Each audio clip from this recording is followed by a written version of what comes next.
आज हम Republic TV का साथ नहीं देंगे, अर्नब गोस्वामी का साथ नहीं देंगे, तो कोई दूसरा राष्ट्रवादी पैदा नहीं होगा।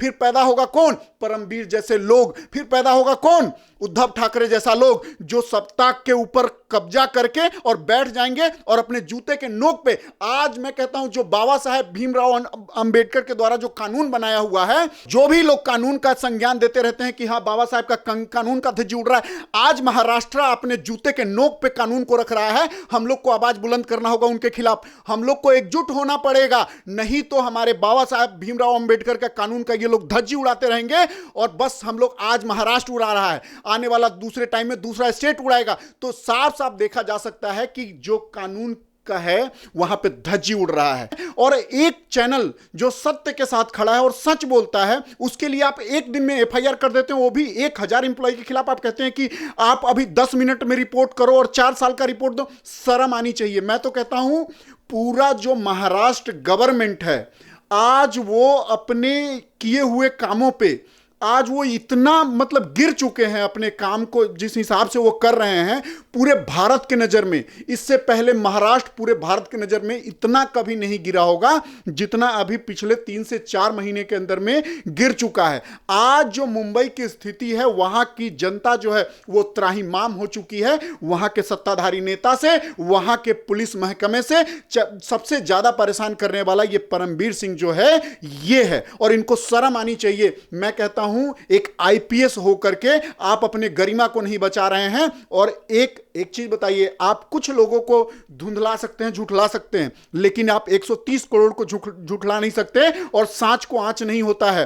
तो सच जो है वो सबको दिख रहा है, सच सबको दिख रहा है कि यहां पे कौन किसको दबाने की कोशिश कर रहा है, और साफ साफ दिख रहा है कि इसमें परमवीर सिंह की भूमिका क्या है और महाराष्ट्र गवर्नमेंट की भूमिका क्या है। आज से 2 दिन पहले आपने देखा है ना, उद्धव ठाकरे सत्ता संभालने के लायक नहीं है। ये पुत्र मोह में इतने अंधे हो चुके कि इनको किसी राष्ट्र के किसी जनता से मतलब नहीं है, इनको किसी इंसाफ से मतलब नहीं है। अब हम इनसे बिल्कुल इंसाफ के लिए, जिस हिसाब से ये पुत्र मोह में पड़ गए, याद रखिएगा आज से 5000 वर्ष पहले एक धृतराष्ट्र था और उसका पुत्र मोह में उसने सारा कुछ बर्बाद करके महाभारत का निर्माण हुआ था।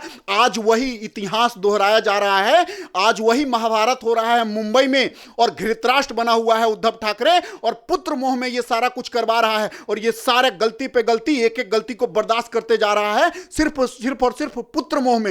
नमस्कार, स्वागत है आपका हमारे चैनल प्यारा हिंदुस्तान पे, और आज हमारे साथ हैं धीरज पांडे, और बात करेंगे सरसे के जिस तरीके से महाराष्ट्र में तानाशाही चलाई जा रही है रिपब्लिक को बंद कराने के लिए। तो अभी आपने कुछ देर पहले ही देखा था कि जिस तरीके से परमवीर सिंह की तरफ से यह कह दिया गया था कि रिपब्लिक को जो 4 सालों का उनका लेखा जोखा है वो पूरा 12 घंटों में मुंबई पुलिस को देना पड़ेगा। और उसके बाद जिस तरीके से एक के बाद एक बौखलाहट सामने आ रही है परमवीर सिंह की, जैसे जैसे जनता यानी कि 130 करोड़ की जनता मांग कर रही है कि परमवीर सिंह को उनकी गद्दी से इस्तीफा दे देना चाहिए क्योंकि वो वहां की गद्दी पे बैठने के लायक नहीं है। तो उसके बाद बौखलाहट कुछ इस तरीके से दिखाई दे, 1000 से ज्यादा व्यक्तियों के ऊपर यानी कि रिपब्लिक में काम करने वाले लोगों के ऊपर एफआईआर दर्ज की गई है। मतलब चैनल को बंद करवाने के लिए जिस तरीके से षड्यंत्र चलाए जा रहे हैं, एक तरफ सरकारों का जिस तरीके से स्टिंग ऑपरेशन किया जा रहा है जिसमें सच्चाई निकलकर सामने आ रही है, तो दूसरी तरफ ये जिस तरीके से अपनी व्यवस्था को संभाल नहीं पाए और दिशा सालियान का केस संभाल नहीं पाए, वो इस तरीके से भारत के पीछे पड़ गए हैं कि वहां पे 1000 से ज्यादा जो व्यक्ति हैं, काम करने वाले कर्मचारी हैं, उनके ऊपर एफआईआर दर्ज करी जा चुकी है।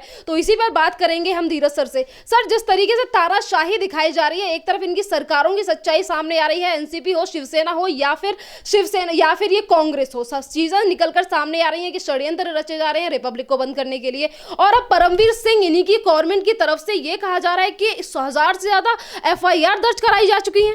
देखिए, कहावत है अंधेर नगरी कान्हा राजा।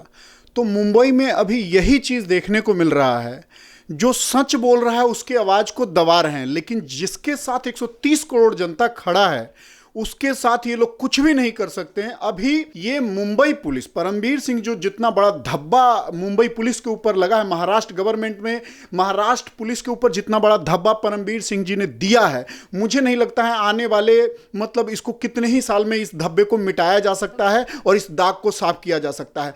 आपसे दिशा सालियान के केस के मैटर पूछा जाता तो आप कहते हैं डिलीट हो गया। सुशांत सिंह राजपूत का आप मैटर नहीं सुलझा पाते हैं और आप में इतने दिन 3-3 महीने हो जाते हैं, आप एफआईआर नोट नहीं करते हैं, और एक चैनल जो सत्य के साथ खड़ा है और सच बोलता है उसके लिए आप एक दिन में एफआईआर कर देते हैं, वो भी 1000 एम्प्लॉय के खिलाफ। आप कहते हैं कि आप अभी 10 मिनट में रिपोर्ट करो और 4 साल का रिपोर्ट दो। शर्म आनी चाहिए। मैं तो कहता हूं पूरा जो महाराष्ट्र गवर्नमेंट है आज वो अपने किए हुए कामों पे आज वो इतना मतलब गिर चुके हैं अपने काम को जिस हिसाब से वो कर रहे हैं पूरे भारत के नज़र में। इससे पहले महाराष्ट्र पूरे भारत के नज़र में इतना कभी नहीं गिरा होगा जितना अभी पिछले 3 से 4 महीने के अंदर में गिर चुका है। आज जो मुंबई की स्थिति है वहां की जनता जो है वो त्राहिमाम हो चुकी है। वहां के सत्ताधारी नेता से, वहां के पुलिस महकमे से सबसे ज्यादा परेशान करने वाला ये परमबीर सिंह जो है ये है, और इनको शर्म आनी चाहिए। मैं कहता हूं एक आईपीएस होकर के आप अपने गरिमा को नहीं बचा रहे हैं। और एक चीज बताइए, आप कुछ लोगों को धुंधला सकते हैं, झूठला सकते हैं, लेकिन आप 130 करोड़ को झूठला नहीं सकते, और सांच को आंच नहीं होता है। तो सच जो है वो सबको दिख रहा है। सच सबको दिख रहा है कि यहां पे कौन किसको दबाने की कोशिश कर रहा है, और साफ साफ दिख रहा है कि इसमें परमबीर सिंह की भूमिका क्या है और महाराष्ट्र गवर्नमेंट की भूमिका क्या है। आज से 2 दिन पहले आपने देखा है ना महाराष्ट्र के आप स्टिंग ऑपरेशन आपने देखा है ना, 2 स्टिंग ऑपरेशन देखने को मिला है जिसमें साफ ये प्रमाणित कर रहे हैं वो लोग कि हां अर्नब के खिलाफ एक ऐसा स्टिंग चलाया जाएगा, अर्नब के खिलाफ हम एक ऐसा माहौल क्रिएट कर रहे हैं कि उसको आत्महत्या करना पड़ेगा। तो आज अगर सेंट्रल गवर्नमेंट इसमें हस्तक्षेप नहीं करेगी और कल होकर के अर्नब को कुछ हो गया तो इसमें जितना महाराष्ट्र गवर्नमेंट दोषी है उतना ही सेंट्रल गवर्नमेंट भी दोषी होगा कि आज एक राष्ट्रवादी पत्रकार को प्रताड़ित किया जा रहा है। उसके जो बचपन से मेहनत करके एक कंपनी खड़ा किया है आज उसके कंपनी को तहस नहस किया जा रहा है। आज जो राष्ट्र के लिए बोल रहा है उसके आवाज को दबाया जा रहा है। तो आज अगर सेंट्रल गवर्नमेंट इसके ऊपर अगर नहीं एक्शन लेता है, आज अगर सेंट्रल गवर्नमेंट इसके लिए नहीं खड़ा होता है, तो याद रखिएगा आने वाले टाइम में ना कोई राष्ट्रवादी पत्रकार पैदा नहीं होगा, कोई राष्ट्रवादी चैनल खड़ा नहीं होगा। हर जो भी खड़ा होगा ठीक इसी तरह से दबाने की कोशिश की जाएगी। आज जिस हिसाब से आज तक बिक चुका है, अपने गरिमा को बेच चुका है, आज जिस हिसाब से एनडीटीवी इंडिया टीवी बिक चुका है, उसी तरह से एक दिन अर्नब गोस्वामी बिक जाएगा अगर इनका साथ नहीं दिया तो। जिस हिसाब से पब्लिक साथ दे रही है उस हिसाब से सेंट्रल गवर्नमेंट को भी इनको साथ देना चाहिए। अब इतने बड़े बड़े स्टिंग हो चुके हैं, आखिर कब अपना मुंह खोलेगी सेंट्रल गवर्नमेंट, कब बचाव में उतरेगी? मैं कहता हूं एक चीज बताइए, दो स्टिंग देखने को मिला ना। इन सब स्टिंग से पहले देखिए जो आदमी महाराष्ट्र में बैठ करके और इनके खिलाफ सारा एक पे एक सबूत दिए जा रहा है जो कोई दूसरा चैनल नहीं किया। आज जो हथरस में आग लगा था उससे हथरस से उस आग से उबारने वाला कौन था? उस आग से उबारने वाला अर्नब गोस्वामी था, उस आग से उबारने वाला रिपब्लिक टीवी था। तो आज हम रिपब्लिक टीवी का साथ नहीं देंगे, अर्नब गोस्वामी का साथ नहीं देंगे तो कोई दूसरा राष्ट्रवादी पैदा नहीं होगा। फिर पैदा होगा कौन? परमबीर जैसे लोग। फिर पैदा होगा कौन? उद्धव ठाकरे जैसा लोग जो सत्ता के ऊपर कब्जा करके और बैठ जाएंगे और अपने जूते के नोक पे। आज मैं कहता हूं जो बाबा साहेब भीमराव अंबेडकर के द्वारा जो कानून बनाया हुआ है, जो भी लोग कानून का संज्ञान देते रहते हैं कि हाँ बाबा साहेब का कानून का धज्जी उड़ रहा है, आज महाराष्ट्र अपने जूते के नोक पे कानून को रख रहा है। हम लोग को आवाज बुलंद करना होगा उनके खिलाफ, हम लोग को एकजुट होना पड़ेगा, नहीं तो हमारे बाबा साहेब भीमराव अंबेडकर का कानून का ये लोग धज्जी उड़ाते रहेंगे और बस हम लोग आज महाराष्ट्र उड़ा रहा है, आने वाला दूसरे टाइम में दूसरा स्टेट उड़ाएगा। तो साफ साफ देखा जा सकता है कि जो कानून का है वहां पे धज्जी उड़ रहा है, जो बाबा साहेब के द्वारा बनाया हो गया संविधान है उसका धज्जी उड़ा रहे हैं एकदम। और पूरा भारत का जनता देख रहा है, पूरा 130 करोड़ जनता अभी त्राहिमाम है, वैसे सरकार से जो मुंबई में है, वैसे आईपीएस अधिकारी से जो मुंबई में है। अभी सर अभी आपने जैसे कि ये बात कही कि जितनी भी सच्ची मीडिया है या फिर जो भी सच की आवाज उठाते हैं उनकी आवाज को दबाने की कोशिश की जा रही है। आपने देखा होगा कि महाराष्ट्र में जो तानाशाही चल रही है, अभी हाल की फिलहाल की बात है कि रिपब्लिक के रिपोर्टरों के साथ बदतमीजी की जा रही है। वो सिर्फ एक सवाल करते हैं कि जिस तरीके की रणनीति अपनाई जा रही है महाराष्ट्र में, अनिल देशमुख जो कि वहां के गृह मंत्री हैं, उनसे सवाल करने पर रिपब्लिक के रिपोर्टरों के साथ मारपीट की जाती है, पीटा जाता है उन्हें। आखिरकार ये स्वतंत्र मीडिया को जो बोलते हैं मीडिया के लिए हमेशा आगे जाते हैं, आज तो ये मीडिया को दबाने की कोशिश कर रहे हैं। जी बिल्कुल, ये ऐसा ही हो रहा है। आज जो मुंबई में जो माहौल है वो जनता वीएस सरकार है। जनता, तो ये जनता की आवाज को दबाने की कोशिश कर रहे हैं। ये जनता जनार्दन नहीं समझ रहे हैं। हमेशा से हर सरकार जो है जनता को जनार्दन समझती है और जनता को सर्वोपरि माना जाता है। आज ये लोग जनता को अपने जूते की नोक समझ रहे हैं। तो ये सत्ता की गर्मी है, ये जो सत्ता की गर्मी है ना, ये बहुत लोगों से बर्दाश्त नहीं होती है। वही महाराष्ट्र गवर्नमेंट से बर्दाश्त नहीं हो रही है। आज अर्नब गोस्वामी से पहले कंगना रनौत बहन का घर तोड़ दिया गया था सिर्फ एक मामूली सी विवाद पे। तो ये सब को ध्यान में रखते हुए पूरा जनता जो है, जो जनता जनार्दन है, वो देख रही है मुंबई गवर्नमेंट की क्या स्थिति है। उनकी मानसिक स्थिति खराब हो चुकी है। और वही साथ में ये परमबीर सिंह जी जो है, जो आज के टाइम में जो कानून के ऊपर धब्बा बने हुए हैं, वो साफ साफ देखा जा सकता है कि इतना बड़ा खाकी के ऊपर दाग कभी दोबारा नहीं लगा था और भगवान न करे कि ऐसा दाग दोबारा लगे। परमवीर सिंह जिस तरीके की हरकतें कर रहे हैं तो लोगों का ये भी कहना है कि सर इन्हें इस्तीफा दे देना चाहिए। तो ये इसी बात की खींच है जो दुश्मनी निकाल रहे हैं ये, क्योंकि जैसा कि आपने अभी कुछ दिन पहले देखा होगा कि जिस तरीके से ये प्रेस कॉन्फ्रेंस करते हैं और ये कहते हैं कि रिपब्लिक का नाम है, वहां पे रिपब्लिक का नाम नहीं होता बार्क इंडिया की रिपोर्ट में, पर उसके बावजूद भी एक षड्यंत्र रचा जाता है रिपब्लिक को लेकर। क्यों आज तक के लिए कुछ नहीं बोलते? ये सब उसी माहौल का हिस्सा है जो ये जो गैंग है, जो ये जो आत्महत्या का रूप देने का जो ये इनका प्लान है कि हाँ, ये सारा जो टीआरपी स्कैम, देखिए टीआरपी स्कैम साफ साफ दिख रहा है कि उसमें इंडिया टुडे ग्रुप का नाम है, आज तक वालों का है वो। उसके बाद भी ये उसका नाम नहीं लेता है और उसका नाम ना लेकर के सीधा रिपब्लिक टीवी का नाम लेता है, अर्नब गोस्वामी का नाम लेता है। तो इससे साफ पता है कि इनकी मानसिक प्रवृत्ति जो है वो क्या है और ये क्या चाह रहे हैं। ये साफ साफ चाह रहे हैं कि सब काम एक तरफ, बस हम अर्नब को घेरे किसी तरह से। और जिस हिसाब से स्टिंग में जो खुलासा हुआ कि हाँ, उसको इतना प्रताड़ित किया जाएगा, इतना उसको टॉर्चर किया जाएगा कि वो मानसिक बीमार होकर के वो आत्महत्या कर ले। जिस हिसाब से इसको प्रताड़ित किया सुशांत को और वो आत्महत्या नहीं किया, तो ठीक वही माहौल क्रिएट आज अर्नब गोस्वामी के खिलाफ हो रहा है कि अर्नब गोस्वामी या तो नहीं तो हम लोग मिल के और उसका नाम दे देंगे कि वो भी आत्महत्या कर लिया, संदिग्ध कर लिया। और ये सब मिला के ये माहौल क्रिएट किया जा रहा है। उसी का ये था, टीआरपी भी स्कैम था। लेकिन उसमें तो मैं योगी बाबा का धन्यवाद करता हूं कि उन्होंने एट ए टाइम, जिस हिसाब से उनके स्टेट को जलाने की कोशिश की गई, उन्होंने एट ए टाइम क्या किया कि इस मैटर को सीबीआई को दिया। आज मैं आपको बता दूं, जब सीबीआई को मैटर गया तो उनके पेट में मरोड़ हो रही है। आज इसी वजह से आवाज उठ रहा है कि परमबीर सिंह इस्तीफा दो। आखिर तुम कितने गलत काम करोगे तो इस्तीफा दोगे? क्या तुमने गलत काम करने का पूरा ठेका ले रखा है? क्या हमारे राष्ट्र को बर्बाद करने का ठेका ले रखा है? क्या हमारे मुंबई को जलाने का ठेका ले रखा है?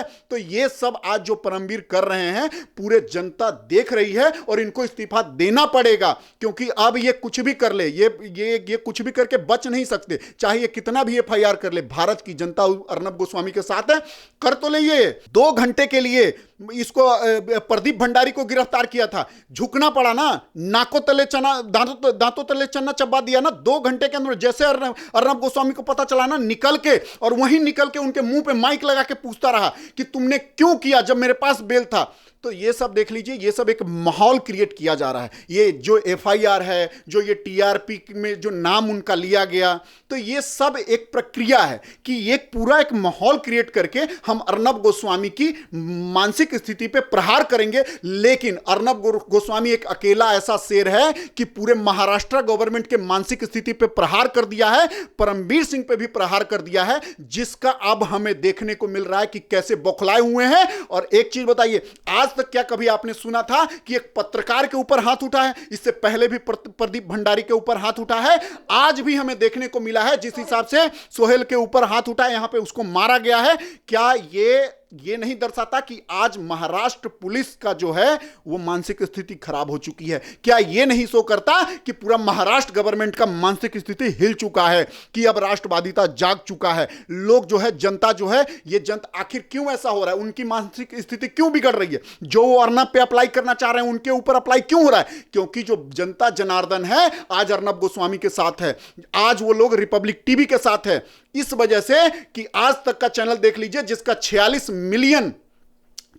मिलियन जिसका सब्सक्राइबर होता है, वॉचिंग कितना होता है 6000 to 8000, और जिसका 4.6 मिलियन है उसका वॉचिंग होता है 80K 90K 1 लाख। तो एक चीज यहां फर्क दिख रहा है, यहां दिख रहा है ना टीआरपी क्यों नंबर 1 पे है।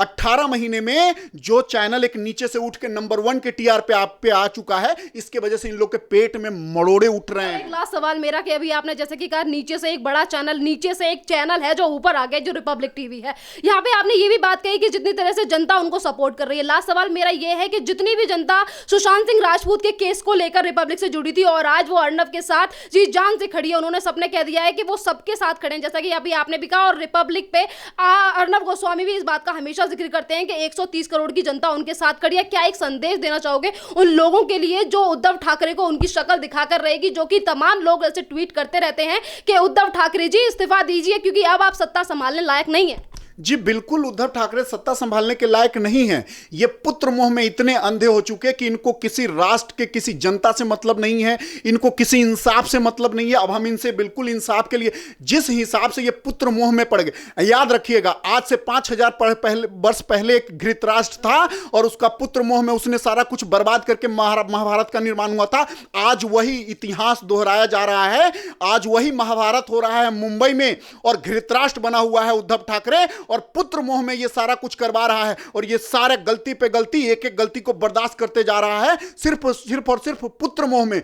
और एक तरफ, दूसरा तरफ जनता भी उबल चुकी है। ये बॉलीवुड वाले जो भेड़िए हैं, जो नकाब पे जिसको हम अच्छा समझते हैं, वो भेड़िए जो अपने ऊपर नकाब लगा के बैठे हुए हैं, आज उनके ऊपर के नकाब जो उतर रहा है, लोगों को समझ आ रहा है कि इस नकाब के पीछे ये जो बॉलीवुड की नगरी है उसके अंदर की असलियत आज पता चल रही है। तो इन लोग की बौखलाहट है और ये लोग एकत्रित हो रहे हैं। आज से पहले क्यों नहीं हुए तुम लोग एकत्रित? आज ये एकत्रित इस वजह से हो रहे हैं क्योंकि इनकी असलियत जो है सामने आ गई। आज कितने ही मर्डर को इन लोगों ने फांसी में तब्दील कर दिया, चाहे वो जिया खान हो, चाहे वो परवीन बाबी हो, चाहे सुशांत सिंह हो, चाहे दिशा साल्यान हो। आप एक चीज बताइए, एक लड़की जो तुम्हारे स्टेट की 14 मंजिल से निर्वस्त्र फेंक दी जाती है, क्या वो आत्महत्या है? क्या वो 14 महले से क्या वो होगा? तो ये साफ साफ देखने को मिल रहा है कि आज जो वहां पे व्यवस्था है उससे जो बॉलीवुड के अंदर है लोग पक चुके हैं और लोग चाहते हैं कि इसकी जो गंदगी है बाहर आए। और वही हो रहा है कि सब लोग की एकजुटता के कारण आज वहां का गंदगी बाहर आ रहा है। और आज जो अक्षय कुमार जैसे जो लोग हैं, जो जिनको हम भगवान समझते हैं, जो उनके नकाब के पीछे भी जो छुपा हुआ है, आज अक्षय जैसा लोग एकदम सामने आ रहा है। ये लक्ष्मी बॉम्ब के ऊपर मूवी बना रहा है। सब इसको पता है कि जहां हम पूजा करते हैं उसी देवी के नाम पे गलत बोल रहा है। तो ऐसे भेड़ियों को हमें जानना बहुत जरूरी है कि 45 करोड़ रुपए, ये जो जैसे दीपिका पादुकोण 5 करोड़ रुपए लेकर के जेएनयू में खड़ा होने चली जाती है, ठीक ये 45 करोड़ रुपए लेकर के, वही 45 करोड़ भारत की जनता इतनी भोली है कि उसमें से अगर 5 करोड़ रुपए ये सेना को दे देता है तो लोग इसको भगवान मान लेते हैं। आज ये पता चल गया कि ये भेड़िया, ये भी उसी दल का एक गैंग का, गिरोह का ये भेड़िया है कि 45 करोड़ लेकर के हमारे भावनाओं से खेलेगा, हमारे मान सम्मान से खेलेगा। तो ये अक्षय कुमार कोई राष्ट्रवादी आदमी नहीं है, इसका भी बहिष्कार होना चाहिए। और आज इसकी भी औकात दिख रही है इसको, इसके वजह से ये हम लोगों से माफी मांगता फिर रहा है। इतना दिन हो गया, क्यों नहीं माफी मांगा? और कुछ दिन पहले दुबई में इसका ये एक पाकिस्तानी के साथ बैठा हुआ इसका वीडियो वायरल हो रहा है। तो ये सब देखा जा सकता है कि ये लोग एक ही थाली के चट्टे बट्टे हैं। जो जया बच्चन जी जिस थाली में खा के छेद की हैं, उसी थाली के ये लोग भी हैं।